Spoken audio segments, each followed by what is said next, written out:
नमस्कार दोस्तों, जय जोहार। मैं कौशल तिवारी और बिहनिया संझा में आपका स्वागत है। एनटीए द्वारा आयोजित नीट परीक्षा में पेपर लीक के मामले अब उलझने लगे हैं और इसमें मोदी सरकार के शिक्षा मंत्री धर्मेंद्र प्रधान की मुसीबत बढ़ गई है। कहा जा रहा है कि मामला इसी तरीके से गरमाते रहा तो धर्मेंद्र प्रधान को इस्तीफा तक देना पड़ सकता है या फिर इस्तीफा मोदी सत्ता ले सकती है। सवाल इसलिए उठ रहे हैं क्योंकि इस दौर में यानी मोदी सरकार के दौर में 18 मामले तो ऐसे हैं जो सीधे सीधे मोदी सत्ता से जुड़े हुए हैं, जिसमें नौकरी भर्ती से लेकर नीट जैसे मामले हैं। और कुल मामले मोदी सरकार के कार्यकाल के दौरान 73 मामले सामने आए हैं पेपर लीक के। यानी आप सोचिए कि इस पूरे मामले में 2 करोड़ से अधिक युवा प्रभावित हुए। यानी किस तरीके से खेल खेला गया है, जिसमें अब आरएसएस की भूमिका को लेकर भी इसलिए सवाल उठ रहे हैं क्योंकि जो चेयरपर्सन है प्रदीप जोशी, उसका आरएसएस से ही संबंध है और जो डायरेक्टर हैं वे तो छत्तीसगढ़ के सुबोध सिंह हैं। ऐसी परिस्थिति में क्या अब नीट की परीक्षा फिर होगी? काउंसलिंग रोक दी जाएगी? हालांकि सुप्रीम कोर्ट ने कल इस बात से इनकार कर दिया है कि 6 जुलाई से जो काउंसलिंग होनी है वह रोक दी जाए। इस बात से इनकार कर दिया, यानी काउंसलिंग 6 जुलाई को होगी आज की परिस्थिति में, लेकिन युवा सड़कों पे है। यदि देखा जाए तो नीट और नेट का तो परीक्षा ही रद्द कर दिया गया, फिर से नई तारीख आएगी और नीट की काउंसलिंग शुरू होने वाली। और इन दोनों परीक्षाओं को देने वालों की संख्या लगभग 33 लाख युवा हैं। 24 लाख नीट परीक्षा देने वाले और 9 लाख नेट परीक्षा देने वाले सभी सड़कों पर हैं।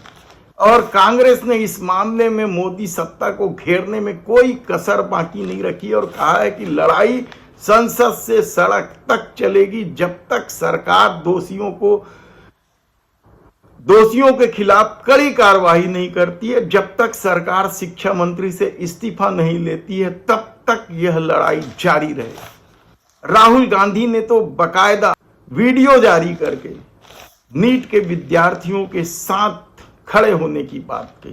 मैं आज 24 लाख स्टूडेंट से बात करना चाहता हूं जिनको नीट पेपर लीक से नुकसान हुआ। सड़क से संसद तक हम आपके साथ खड़े हैं।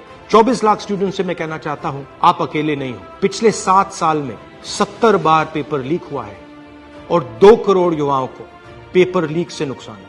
एक साथ हम ये लड़ाई लड़ेंगे और ये लड़ाई जीतेंगे। तो दूसरी तरफ मामला सिर्फ पेपर लीक का बस नहीं है, और भी कई तरह के घपले घोटाले सामने आ रहे हैं। एक छात्रा का तो वीडियो वायरल हो रहा है जिसमें वह बता रही है कि उनका रिजल्ट नहीं आने पर जब उन्होंने एनटीए से पूछताछ की तो पता चला कि उनका पेपर फट गया था, भीग गया था और उन्हें कोई नंबर नहीं दिया गया। तो छत्तीसगढ़ में भी एक चौंकाने वाली खबर सामने आई और छत्तीसगढ़ की इस छात्रा को तो कोर्ट तक में शरण लेना पड़ा है और यह कॉपी जांचने में गड़बड़ी का मामला है। इस मामले में न्यायालय ने शासन से जवाब तलब किया है कि जल्दी ही 2 हफ्ते के भीतर इसका जवाब दें, क्योंकि छात्रा ने जो परीक्षा दिया था उसमें 2 प्रश्न ऐसे थे छात्रा के मुताबिक जो गलत थे, उस पर माइनस मार्किंग तो की गई, लेकिन 1 प्रश्न ऐसे थे जो सही थे लेकिन उसका नंबर नहीं दिया गया। और शासन ने हाई कोर्ट में जवाब में यह कह दिया कि रीड नहीं किया कंप्यूटर ने उस सही उत्तर वाले को, इसलिए उसको नंबर नहीं मिला। यानी सोचिए कि जिस छात्रा को जो नंबर मिलने थे वह तो मिले नहीं। चीफ जस्टिस रमेश सिन्हा व जस्टिस सचिन सिंह राजपूत की डीबी में सुनवाई हुई। सुनवाई के दौरान शासन की ओर से कोर्ट को बताया गया कि प्रश्न क्रमांक 24, 34 व 116 में माइनस मार्क है, वहीं प्रश्न क्रमांक 140 की कंप्यूटर ने रीड नहीं किया। यानी सोचिए कि उस छात्रा को जो नंबर मिलना चाहिए था, यदि कंप्यूटर ने रीड ही नहीं किया तो फिर उसे नंबर कैसे मिलेंगे? और छात्रा इसी बात को लेकर तो न्यायालय पहुंची है।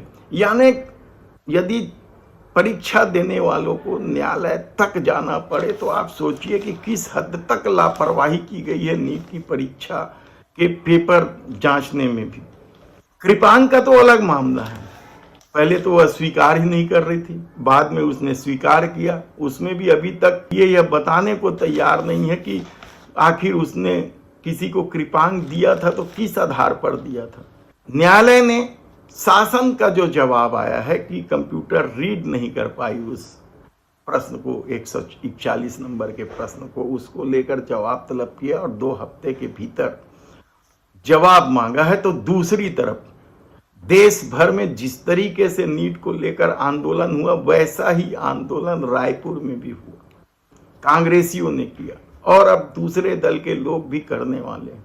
मामला बेहद तूल पकड़ लिया है और इस मामले में आरएसएस की भूमिका को लेकर भी अब सवाल उठ रहे हैं। देखना है कि मामला कहां तक जाएगा, लेकिन अब जो परिस्थितियां बन रही है उसमें साफ दिखाई दे रहा है कि धर्मेंद्र प्रधान की मुसीबत बढ़ गई है और इस्तीफा देकर ही इस मामले को शांत किया जा सकता है या मोदी सत्ता इस मुसीबत से बच सकता है।